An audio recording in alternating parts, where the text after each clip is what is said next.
So I wanted to continue with this uh, series on Miriam, the sister of Moses, and the laws concerning the red heifer.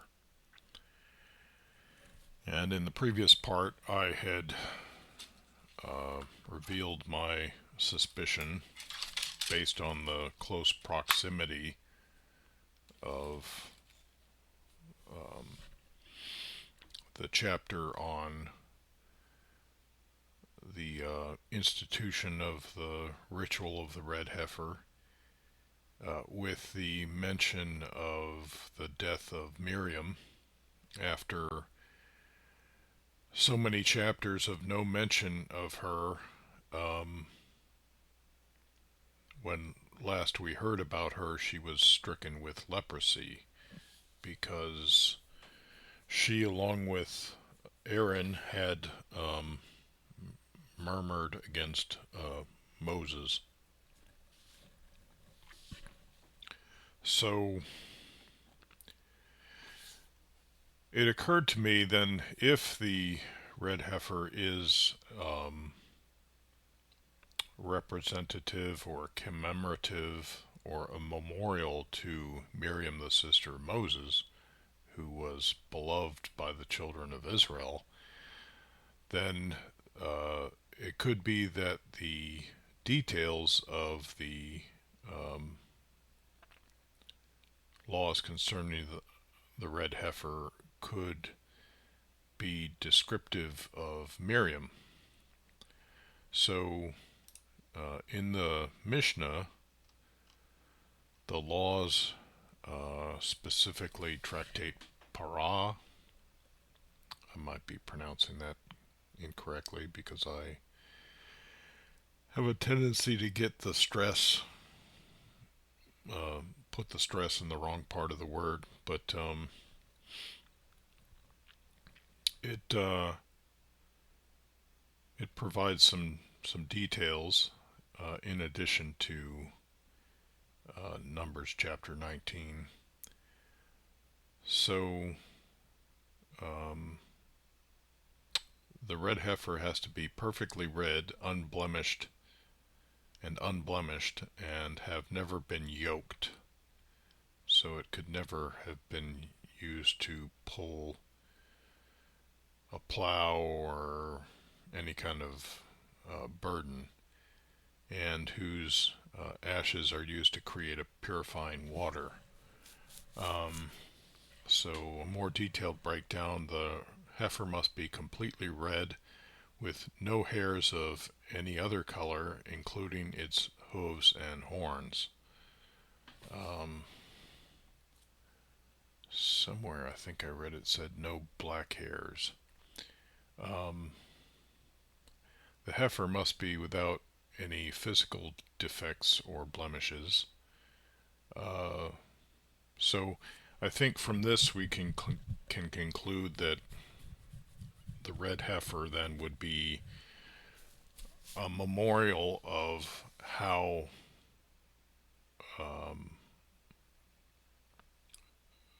may be descriptive of Miriam before she was stricken with leprosy, the way that the children of Israel would have preferred to remember her. So it's possible either she had reddish skin, which would probably be something more like the color of boxwood,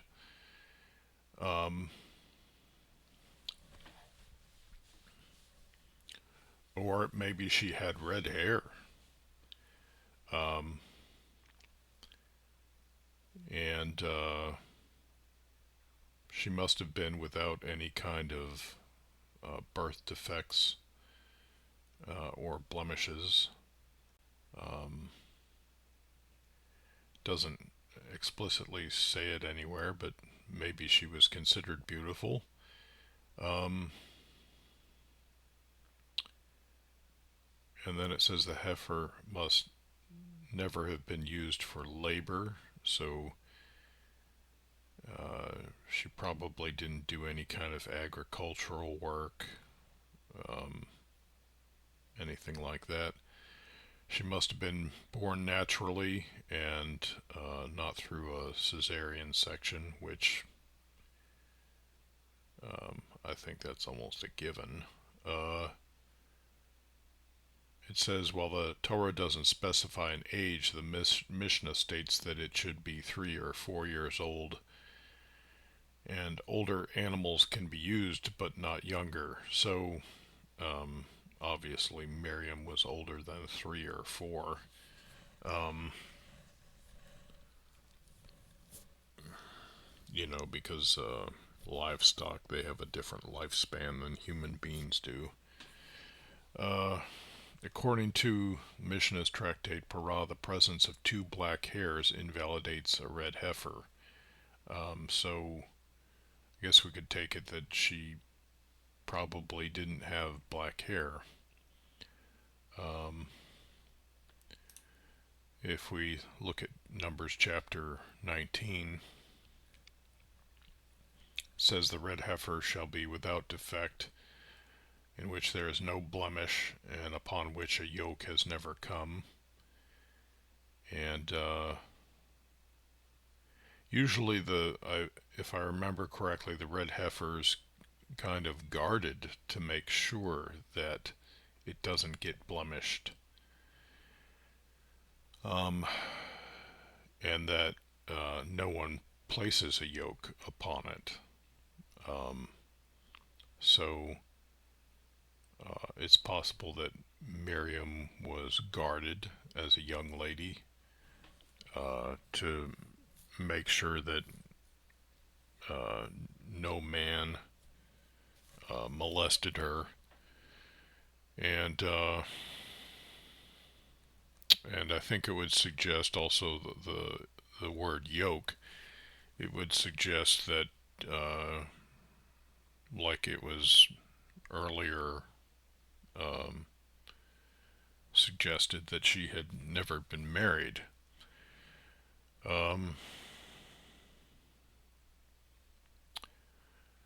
But then it says that the red heifer shall be given to Eleazar the priest, and she shall be taken outside the camp and slaughtered before him.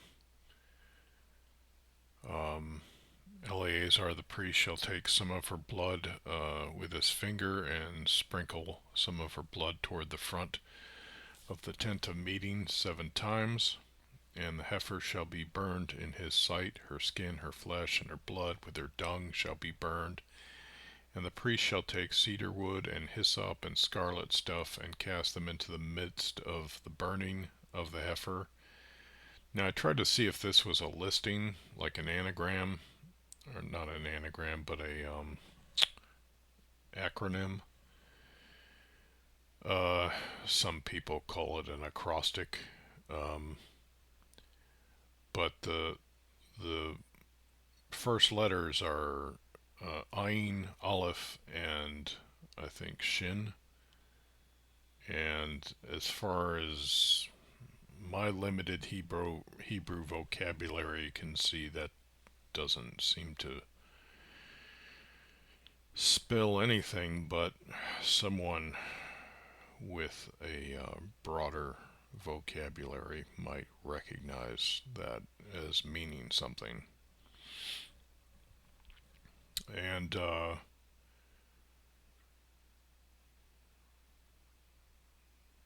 so then these elements will be cast into the midst of the burning of the heifer.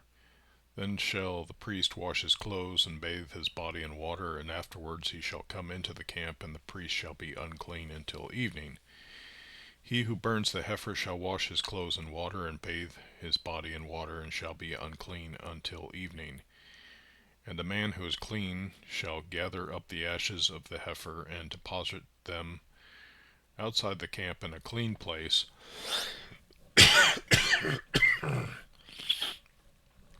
And they shall be kept for the congregation of the people of Israel, for the water for impurity, for the removal of sin. And he who gathers the ashes of the heifer shall wash his clothes and be unclean until evening. And this shall be to the people of Israel and to the stranger who sojourns among them a perpetual statute. He who gathers the ashes of the heifer shall wash his clothes and be unclean until evening. And this shall be to the people of Israel and to the stranger who sojourns among them a perpetual statute. That's interesting. So, I mean, that would be an example of the stranger participating in some very specific laws meant for the children of Israel.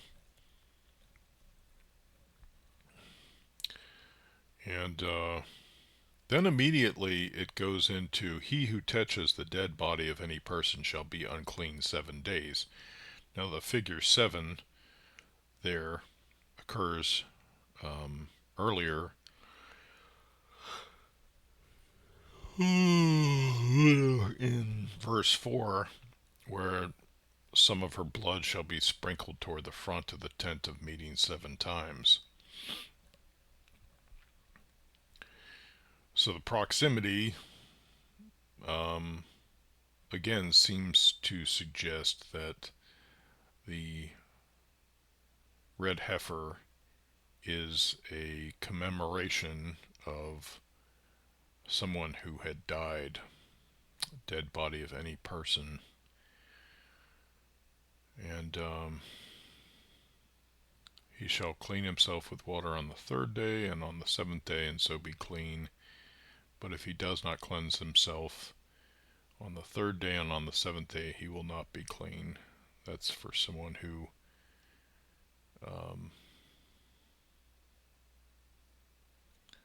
touches a dead body. So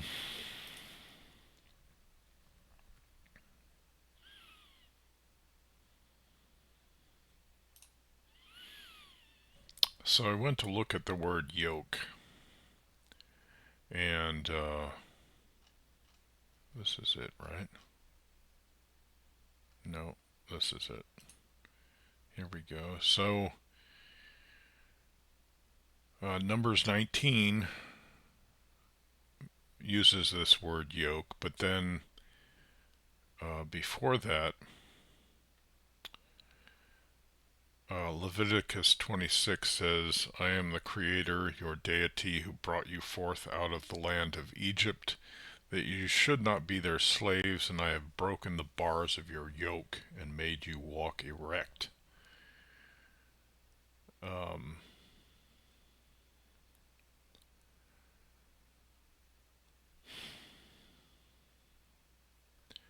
Now,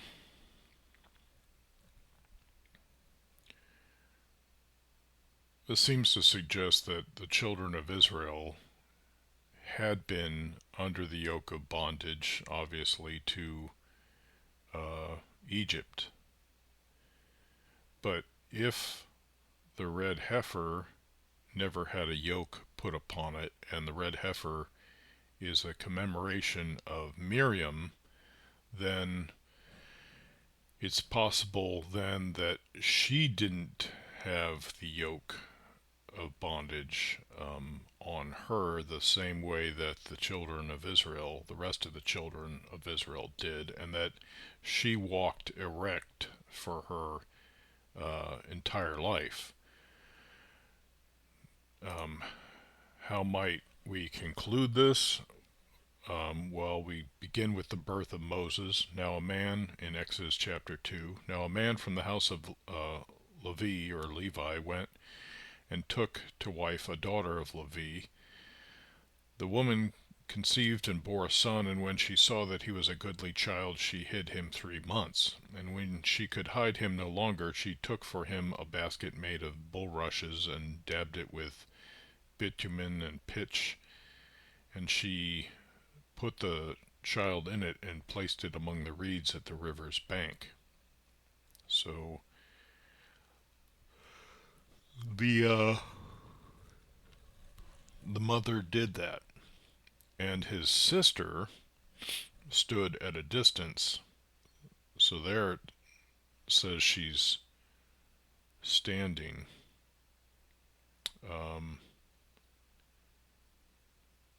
let me,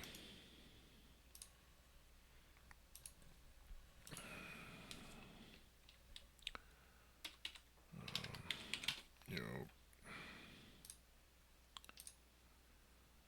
gotta do this again.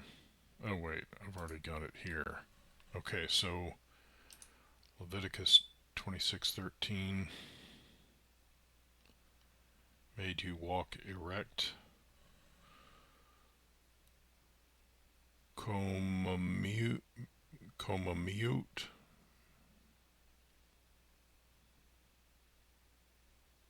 It's an interesting word. So,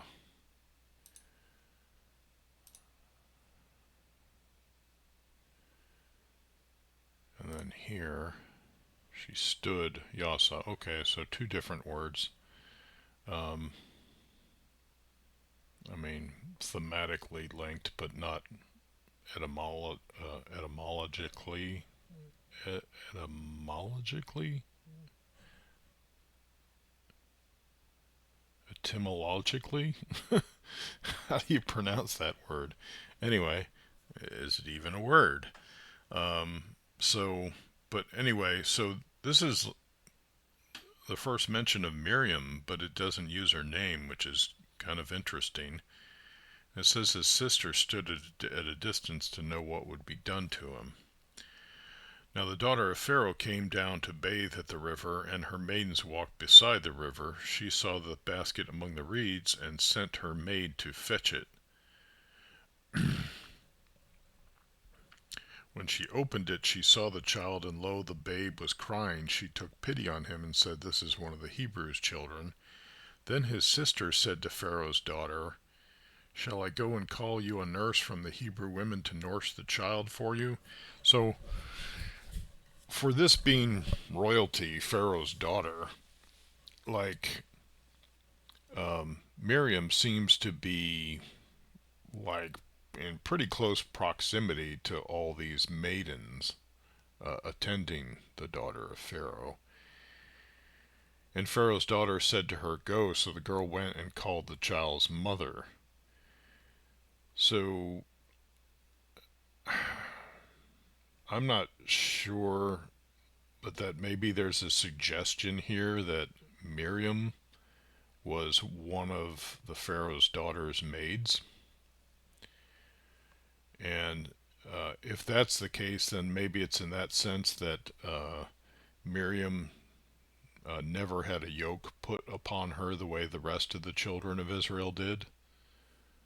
Um, so, but that would almost kind of chronologically be putting the cart before the horse, um, unless Miriam, being one of the maids of Pharaoh's daughter, could tip off Pharaoh's daughter about the child so that the Pharaoh's daughter could take Moses into her protection the same way Miriam was in her protection. Now, why Miriam would have been one of the Pharaoh's daughters, or yeah, one of Pharaoh's daughter's maids, I don't know. But anyway, I'm just speculating here based on the description of the red heifer. If the red heifer really is a memorial to Miriam, it's possible it might describe details about Miriam, and then the fact that the red heifer has never had a yoke put upon it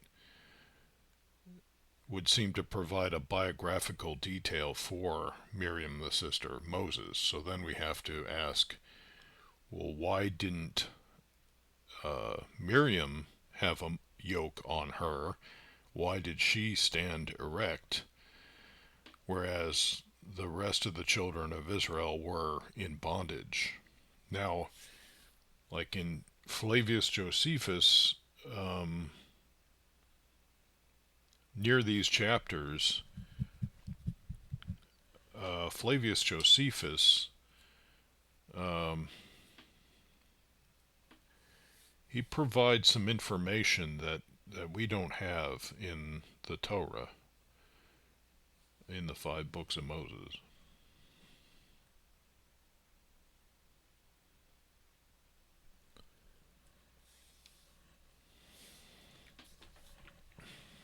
So,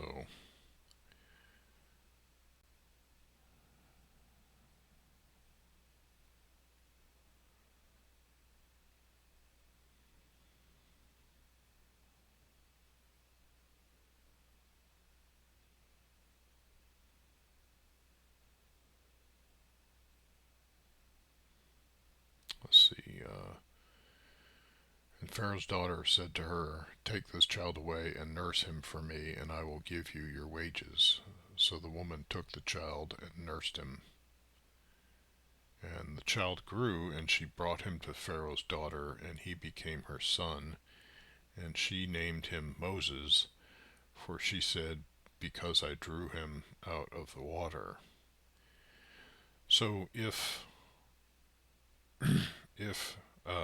Moses became the son of Pharaoh's daughter, and Miriam was uh, Moses' sister, is it possible that um, Miriam became a one of became a daughter to Pharaoh's daughter? And then, like the next mention of Miriam, not sure if it's here now. Um,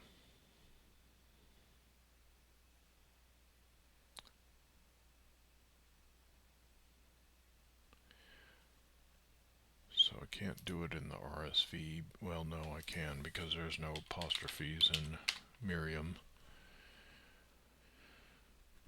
So let's see. So then the first mentions of Miriam we get are in Exodus chapter 15, um, where she's celebrating the fact that Pharaoh has been conquered uh, after the um, what would you call it? The resumption of the split waters of the Sea of Reeds or the Red Sea.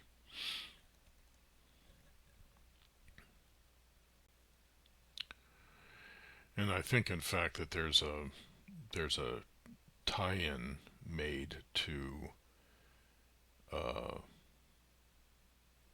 Moses floating in the basket in the river and the splitting of the Sea of Reeds.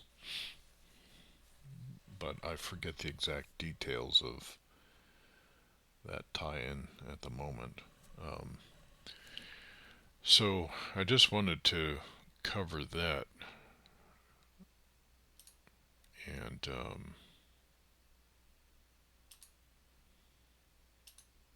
so back to the video. So I start. So we see in not right here because I'm not showing that part of the screen, but we see that in the Christian scriptures there are all of these Marys, and uh, one of them being Mary Magdalene. And at this point, um, it looks like I start mentioning the Despacini, if that's how it's pronounced. Um, and I guess the reason I would have been doing that was because I don't really want to show this this at the moment. Let's see. Here. So the Despacini, from Greek desposunos, meaning of or belonging to, was a sacred name reserved for Jesus's blood relatives. So Despacini is a name given to the blood relatives of Jesus through his mother Mary. And of or belonging to the Master or Lord is... anyway, so that's something you can look up. In fact, I can do that now. Now, I thought that the Despacini were connected to the blood descendants of Jesus.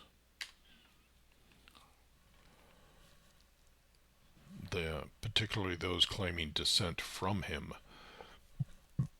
and maintaining genealogical records to emphasize their connection to Jesus. So then the question that follows, how could Jesus have descendants if these claims these people made were true?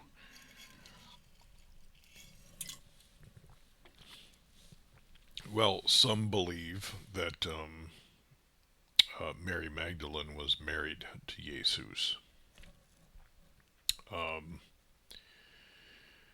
And like, I think there's a Gnostic gospel or something where, or maybe it was in the Gospel of Mary Magdalene, where I forget which is the source, where the apostles or disciples, as the case may have been at the time, they complained that Jesus used to kiss her on the mouth, and it's like they felt like he loved her more than them. Let me see if I can look that up real quick.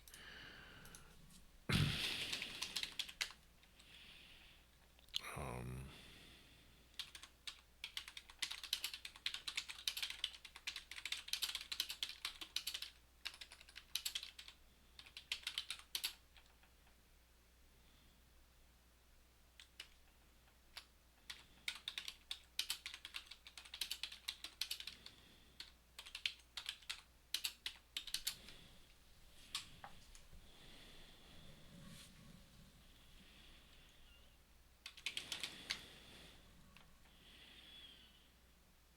Oh, in the Gnostic Gospel of Philip it stated that Jesus kissed Mary Magdalene on the mouth, causing the other disciples to question why Jesus loved her more than them, expressing jealousy and confusion.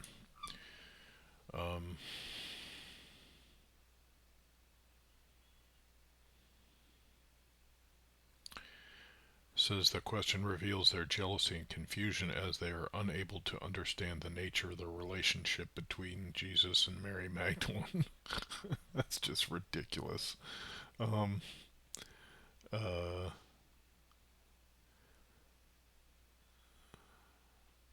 so some scholars suggesting a profound friendship or a symbolic anointing of Mary Magdalene as a leader, while others suggest a more sexual or intimate relationship.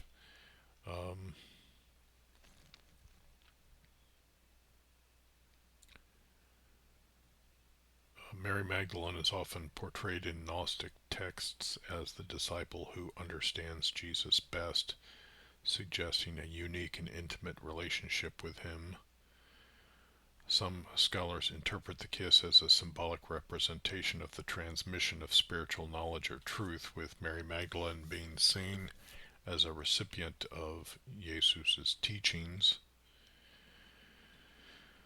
While some interpretations suggest intimacy, other scholars argue that the kiss is symbolic and does not imply a sexual relationship. I like how all these people who weren't frickin' there are experts. This, you know, oh, never mind. I mean, it's like myths upon myths. The scene and the relationship between Jesus and Mary Magdalene have been the subject of much debate and interpretation, with different scholars offering various perspectives. So, sister, we know that the Lord has loved you differently from other women. Whoa, whoa there, Peter. That was kind of a dick thing to say. Um, I wish they would just link me right to the uh, here was Jesus married to Mary Magdalene. Jesus kissing Mary Magdalene and the Da Vinci mistake. Oh, this looks good because they're actually presenting it as it's found in the manuscript. Let's see.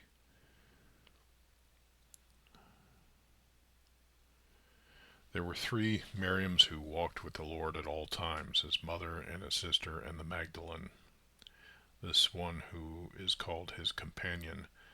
Thus, his true mother and sister and mate is also called Miriam. The wisdom which humans call barren is herself the mother of the angels, and the companion of the Christ is Miriam the Magdalene. The Lord loved Miriam more than all the other disciples, and he kissed her often on her mouth. The other women saw his love for Miriam. They say to him, Why? Oh, in this case, it says it's the other women who saw his love for Miriam. So it was female jealousy then? They say to him, Why do you love her more than all of us? The Savior replied, he says to them, Why do I not love you as I do her? That's not a reply. There was an answer given at some point. What is... Jeez Louise, have you people heard of references? Gospel of Philip.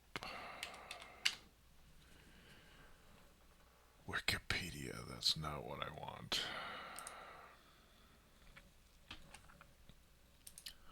Let's see. Find and kiss.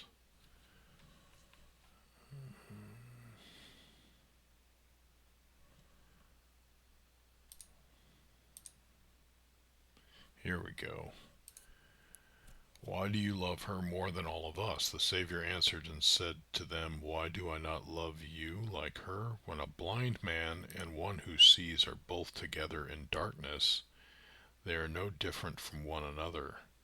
When the light comes, then he who sees will see the light, and he who is blind will remain in darkness.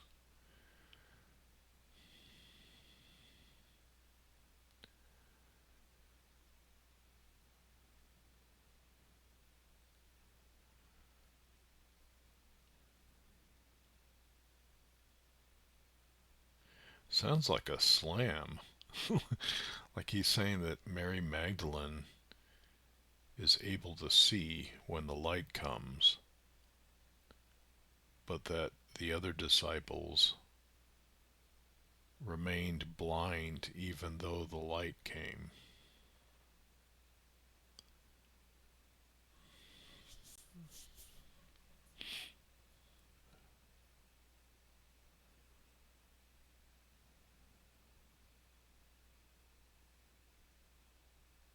Yeah.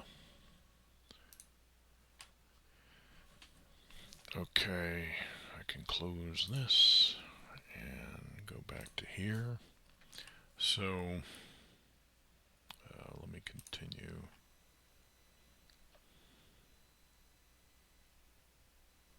So, I think Robert Eisenman and James, the brother of Jesus, and possibly the New Testament Code brings up the Desposini. So, if that's something that interests you, you can maybe get more information there.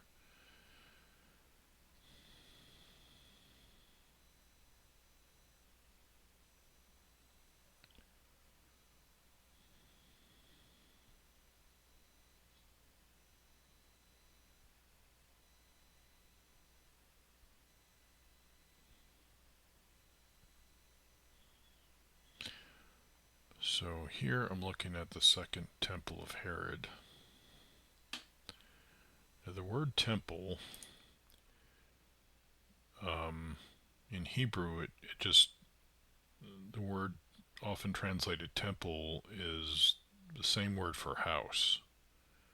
So, like, don't get that confused. Don't overcomplicate it because it could obscure some of your understanding. The word is just house in Hebrew. And I can go ahead and prove that. Um,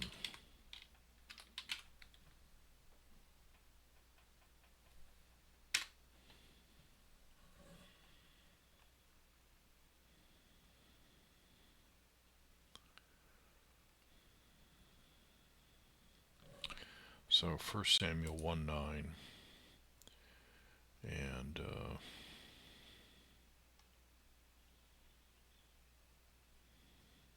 temple. Well, this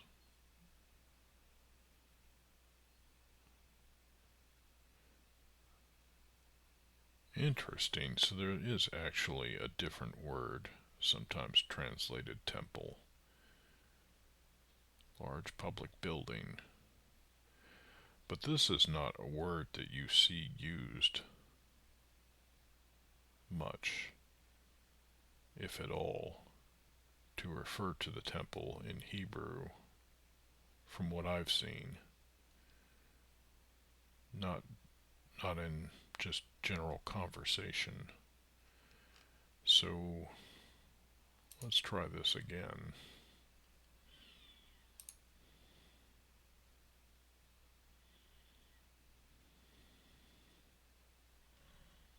That's in Samuel. How about Kings?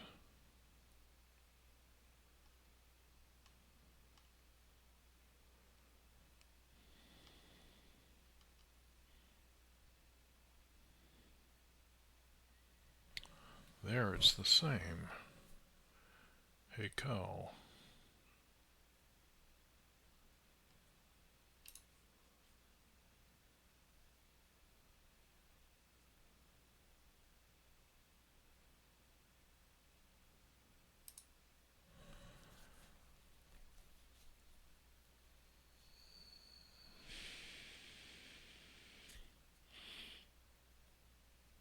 Now here in Chronicles, now Solomon purposed to build a temple for the name of the Lord. I wonder if earlier that was referring to the some form of a tabernacle or like an earlier structure, because here temple is translated from house, like I was saying. So here Bait is translated house 1,881 times and as temple 11 times in the Hebrew Tanakh.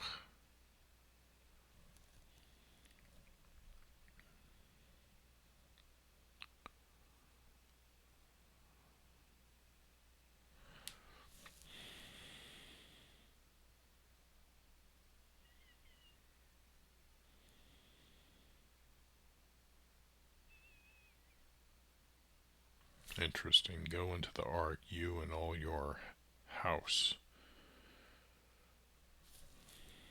So that word can also be used to refer to everyone residing in your house.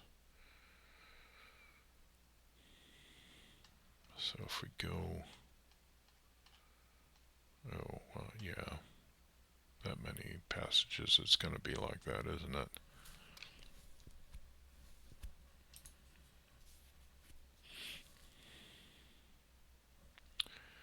Yeah, the Creator would not destroy the house of David because of the covenant. Okay, that's not.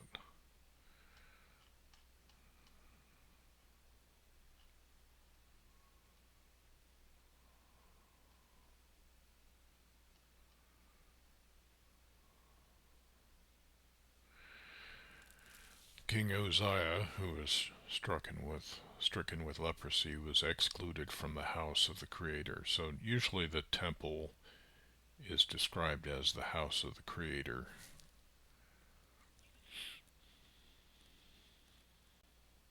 And that word is bayit. Now,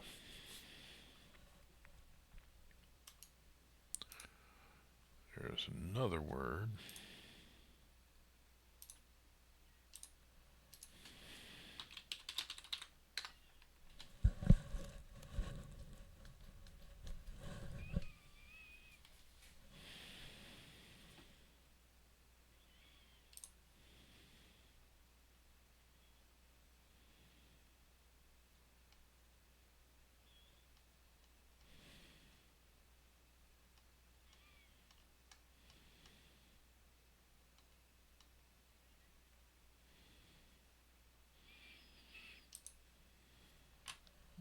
Daughter.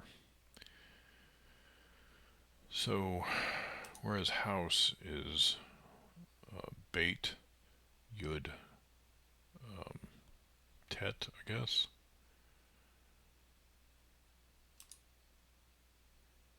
Daughter is bait, tet, without the yud. So,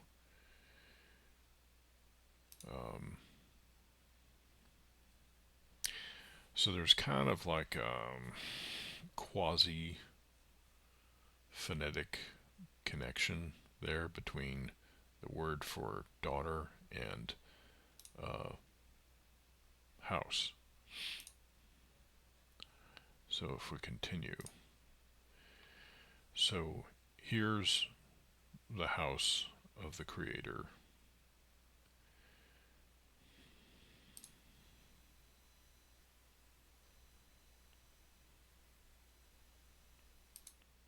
And I don't know if this is the appropriate time to mention it, but there seems to be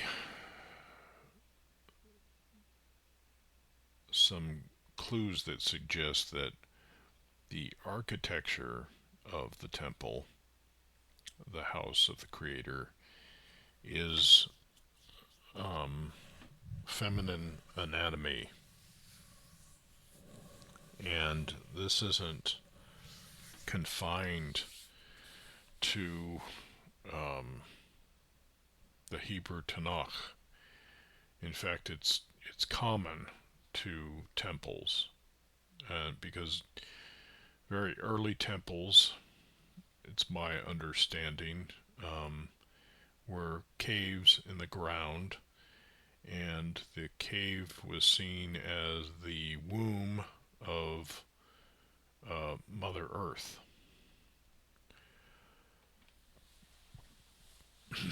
Eventually, people started erecting temples above the ground rather than just holes in the ground.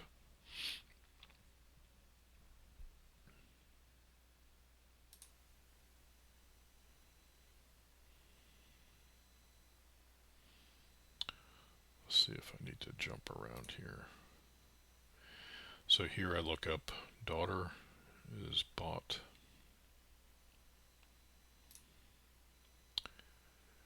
And then Betula. So you have bait, tet, or bet and tet. And this word is translated virgin 38 times, maid 7 times, maiden 5 times. So, and there's that word maiden. In fact, let's look at this again.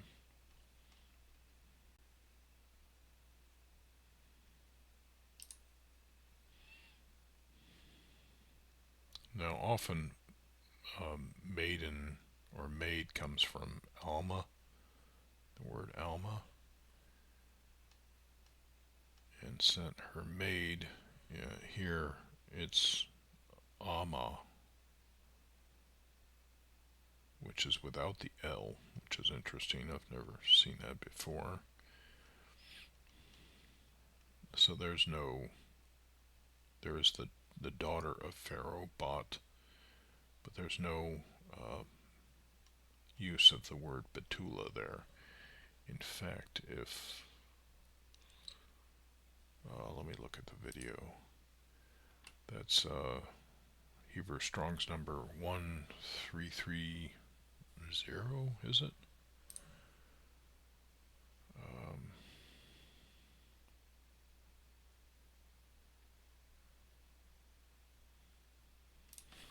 See if I could do it this 1330.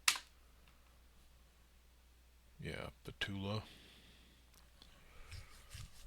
So first occurrence of Betula is in Genesis chapter 4, verse 16.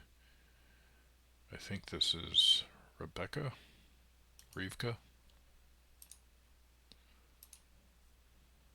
And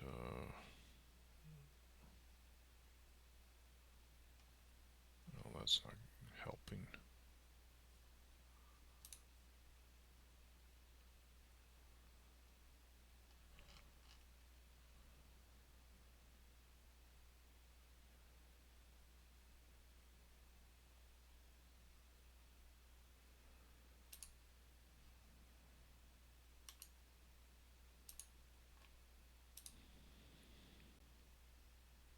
Yeah, Rivka.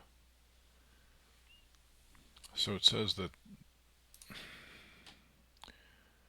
here it says the girl, Naara, but it's translated maiden, was very fair to look upon. Beautiful. Tov, I think, just means good. Very good. Wow. Very good. Let's look at that just for the sake of investigation. Tov means good, better, goodness, goodly. There they chose to emphasize her physical appearance when the word there is good. Good in the widest sense.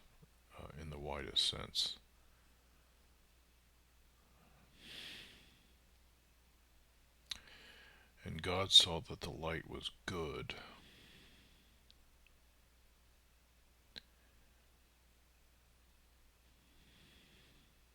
So here it's talking about creation, and God saw that it was good.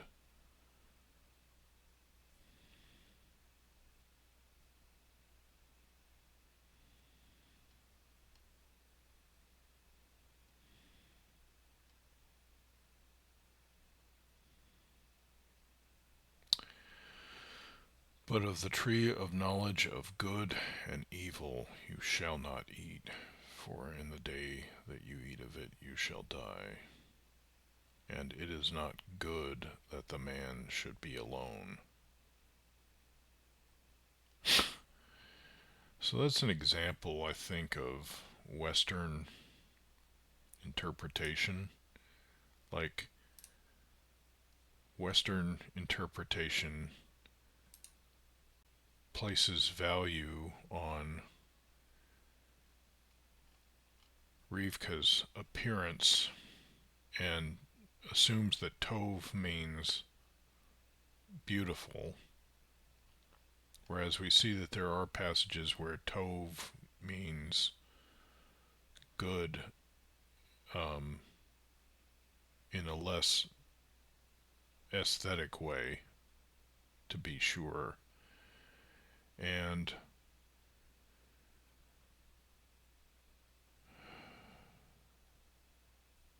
I guess that's because, where is it? Is it 11? Or did I miss it again? Or do I gotta go back here? No. There. Maiden was, says very fair. Again, beautiful. The maiden was very good, a Betula whom no man had known. So Rivka was very good, a Betula, a virgin whom no man had known. The girl was very beautiful. Here they add the words to look upon, and no man had relations with her. The words to look upon are not there. They added that. It says the girl or the maiden was very good, a virgin whom no man had known. They probably added no, a virgin, Betula, and no man had had relations with her. Yada. Yeah, when they say yada, yada, yada, when that was popularized by Seinfeld, it was used as a gloss for sexual relations because the first use of the word yada is Adam knew his wife Eve, and that's talking about carnal knowledge.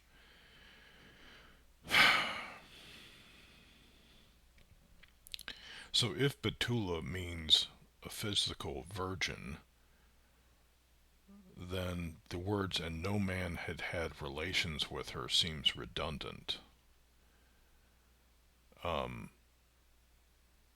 My speculation is that this word means that the girl was housebound or kept in the house, or maybe a homebody, right? A domestic, focused on the home, focused on the house, focused on the family and all of the people associated with that family that lived under that household. And then it continues with the details that no man had had relations with her. That would eliminate the redundancy.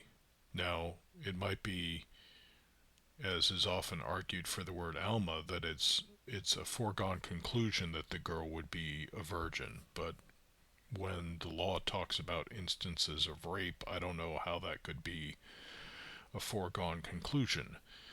But maybe with this word Betula, it's suggesting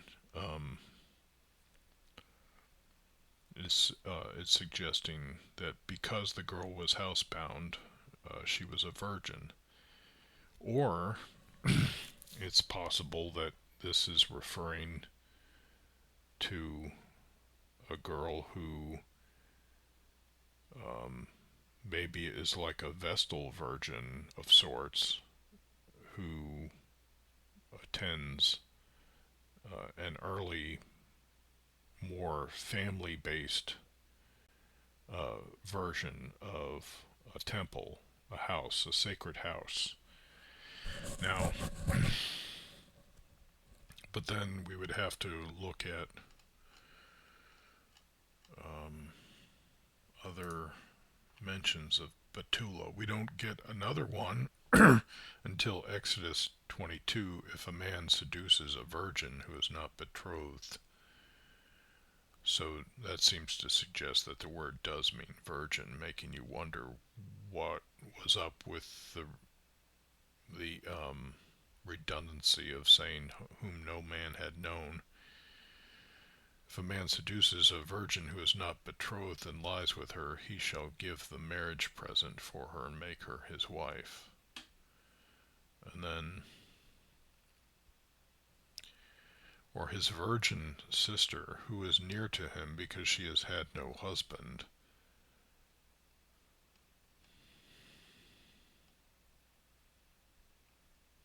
That's talking about, yeah, I could see some critics misreading this. For her he may defile himself. If they took that out of context, they'd probably think that the Torah was advocating incest.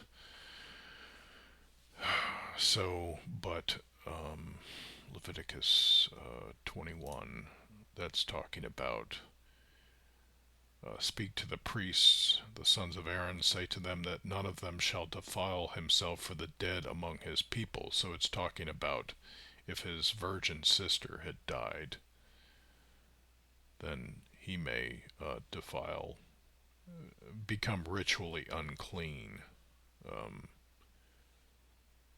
to attend to, I guess, her burial.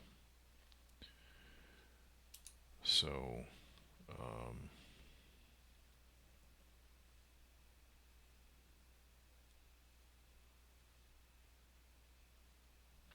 it talks about virgins both betrothed and not betrothed. In other words, engaged or not engaged.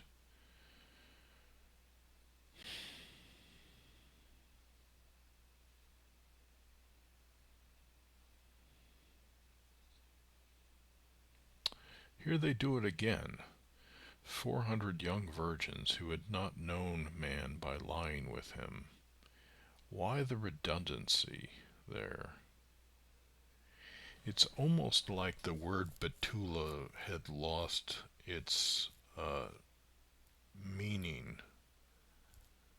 to the readers of the Torah. Like they didn't quite understand what the word meant after a while.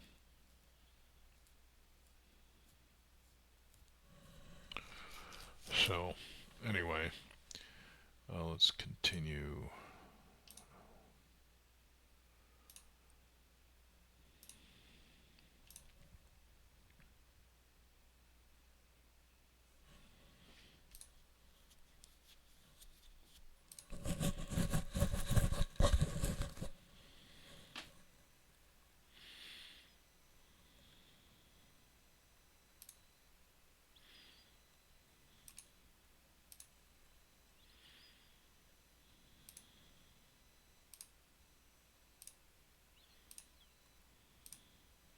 So one thing I was trying to do was show that Betula contains that bet tet construction associated with bayit, house.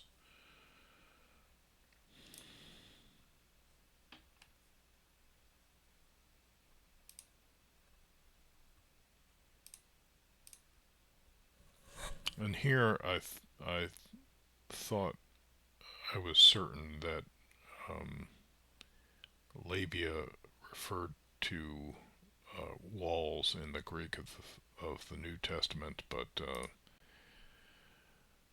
um, in Latin, lip-like structure.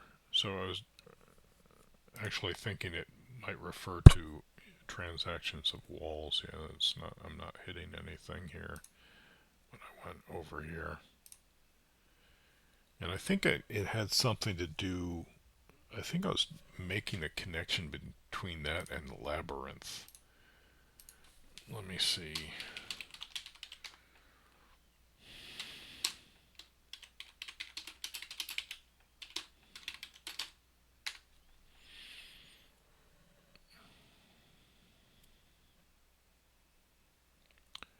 Referring to the maze from the French labyrinth or Latin labyrinthus from Greek labyrinthos. It doesn't really explain much. Which itself is believed to be of pre-Greek, possibly Minoan or Lydian origin, possibly related to the Lydian word labrys, meaning double-bladed axe. So, no connection there.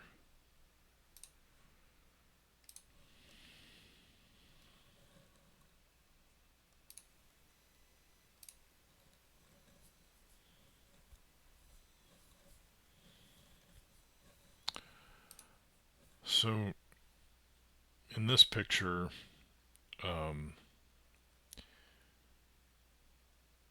may have been pointing out how the Second Temple resembles the anatomy of a woman, with this being the um, uh, vagina, this being the pubic mound, and I think the columns were symbols of legs, possibly, in the Hebrew Tanakh. So I'm trying to show that even the Second Temple um, has elements of uh, female anatomy in the architecture, and there's a reason I'm doing that, which I hope to get to.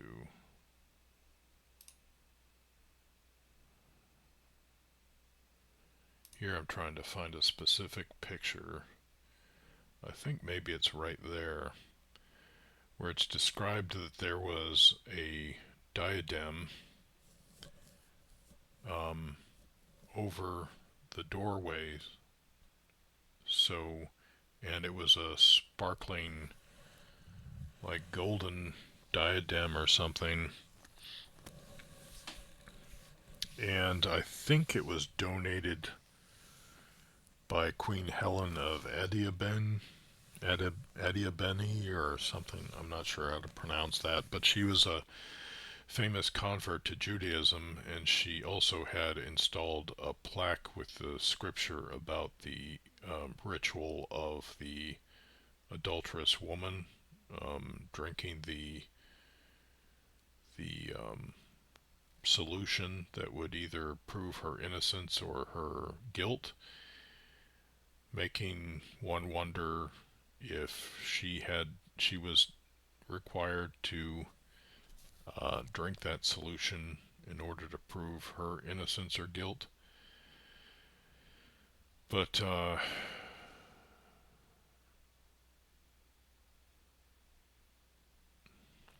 anyway, let's continue. Um, James or Robert Eisenman and James, the brother of Jesus, and I think in the New Testament code uh, talks about Queen Helen of Adiabene.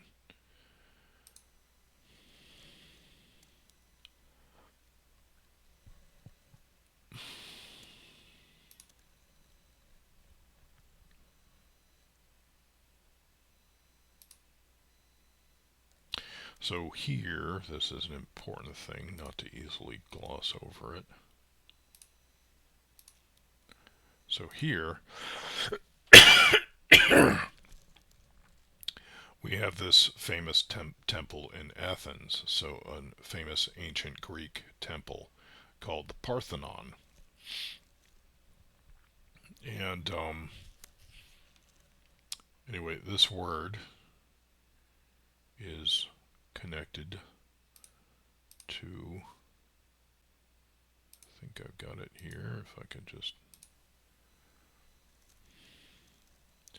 connected to Parthenos in Greek of the so-called Christian scriptures, so-called New Testament, what I call the Christian addendum. So if we go to Greek 3933, let's see.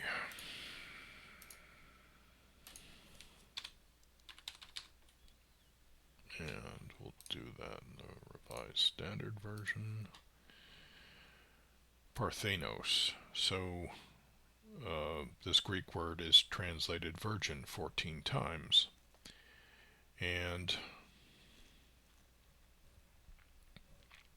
Matthew Matthew applies this word to the so-called Virgin Mary. I say so-called because I'm not even sure she was a real person at this point, and I'll explain why. So, I mean, there were plenty of Marys, plenty of Miriams in Jewish culture at that time, I'm sure, and there are famous Miriams and Mariamnes and so forth in Jewish history. So, like Robert Eisenman says that I think there were there was a Maccabean couple, maybe, or maybe it was later, um, who were named Joseph and Miriam, Mariamne, maybe. I forget. So he was saying that that was the original Joseph and Mary story. Um, anyway, so we see that this word Parthenos is used to refer to uh, Mary, the mother of Jesus,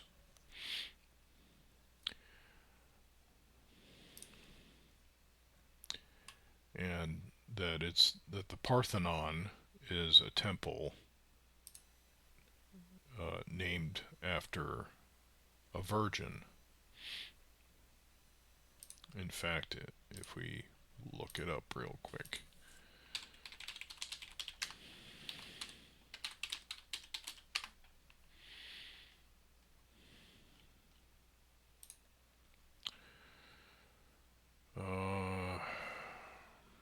it is dedicated to the goddess Athena. Um,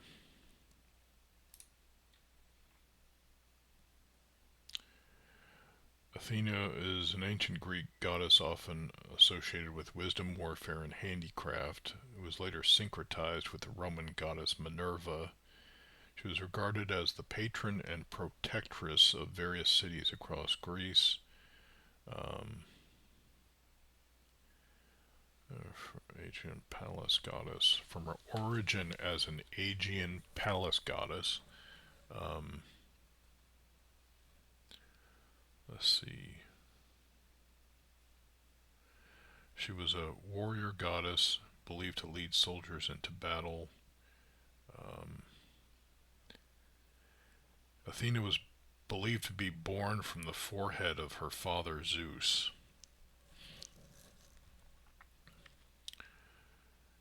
In some versions of the story, Athena has no mother and is born from Zeus's forehead by parthenogenesis, like immaculate conception, right? It's a natural form of asexual reproduction in which the embryo develops. I think that's the more scientific explanation of it, but anyway. Um,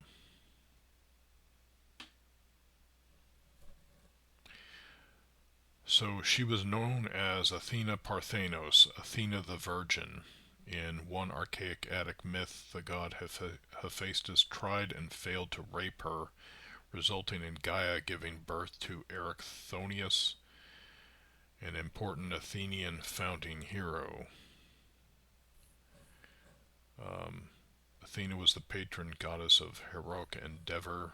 She was believed to have aided the heroes Perseus, Heracles, Bellerophon, and Jason, along with Aphrodite and Hera.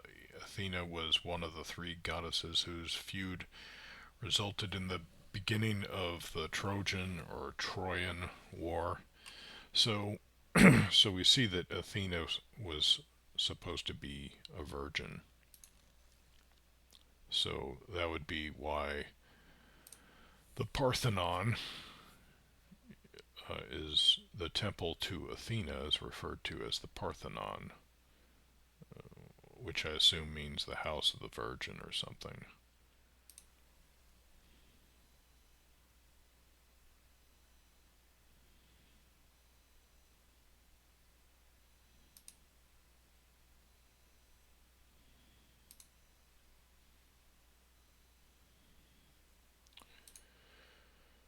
And then here, for some reason, I'm bringing up this. Oh, because now I'm going to talk about how Titus.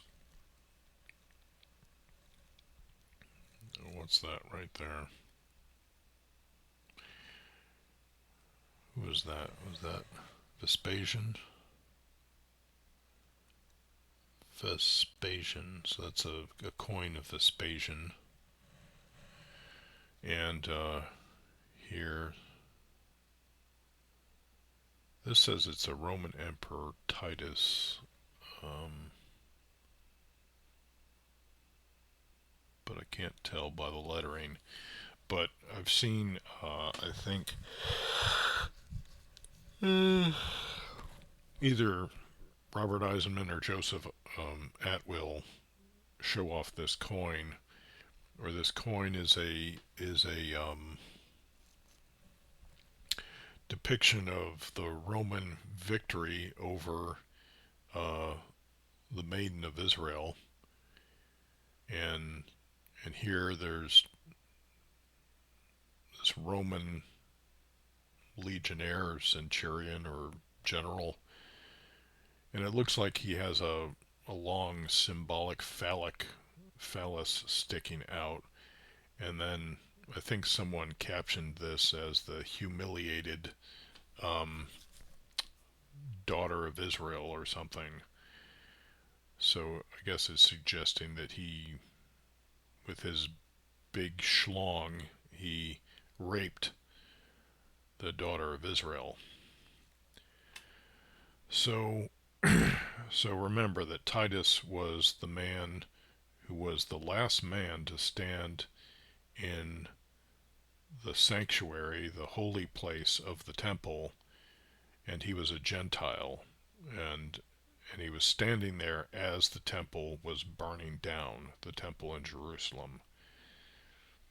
And yet Flavius Josephus, probably at the behest of the Roman Flavian dynasty, seeks to distance Titus or insulate him from the act of destroying the temple, because he had been, I guess, charged of impiety for destroying the religious edifice of a subject culture in the Roman Empire, which was supposed to be against the laws.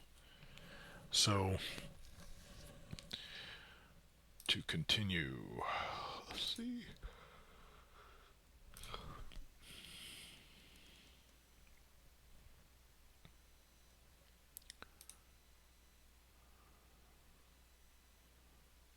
I don't know what I'm looking for here. Oh, maybe there's a better example. That one doesn't have the phallus though, but here it says Judea looks like Capta. So Judea conquered or Judea captured. And then, but that has Vespasian there. So, but, and Vespasian was emperor at the time that Judea was finally conquered, and he did have Titus come along with him on the military campaign, and but the story we're told is that during that military campaign, Vespasian ascended to the imperial throne, so he went to Rome and left Titus to finish off the campaign. So it was, you know, probably Titus who completed the conquest of Judea, but then I'm sure all glory would have gone to his father, the emperor.